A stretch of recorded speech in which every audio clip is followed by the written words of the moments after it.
At around noon today, the grieving family, including the mother and wife of 48-year-old Prudencio Sican Gonzalez, arrived at his house in an isolated area of Ridge Lagoon Estate, just off the Boom Hattieville Road. The bungalow house is where Gonzalez, a caretaker of the Bacabico Park, lived for the past 5 years, and it was inside the comfort of his home that he would be killed.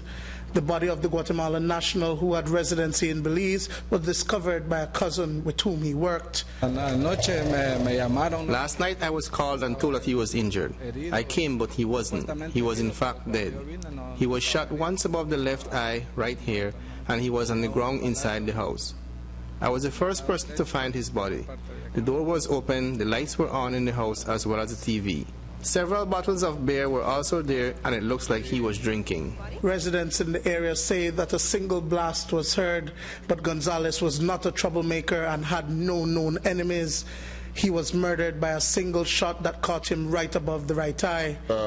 Prudencio Gonzalez, 48 years. He is the handyman of Bacab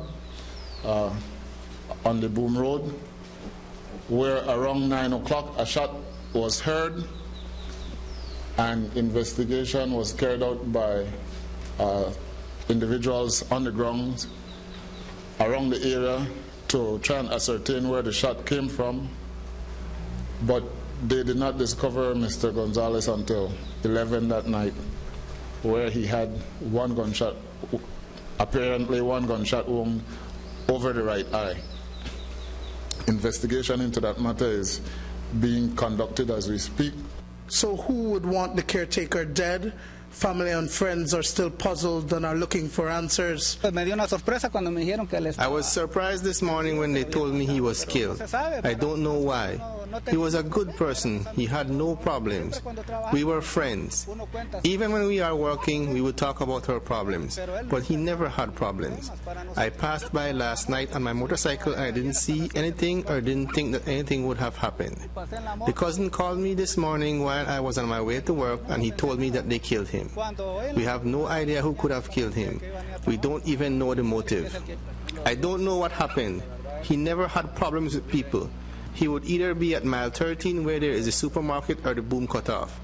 Those are the only two places that he would actually be. We never thought something like this would happen to him. I'm not sure if he was robbed, because when they came and investigated, we were not told. So we don't know. What I saw was that he was in his underwear because it was already sleeping time. It was around 10:18 p.m. that I was notified. From we were young, we were close as family, and now he has left me and I don't know. He was very amiable and wasn't someone that got into arguments with people, and if someone wanted to fight, he would walk away. No expended shells or slugs were recovered from the scene. Dwayne Moody for News 5.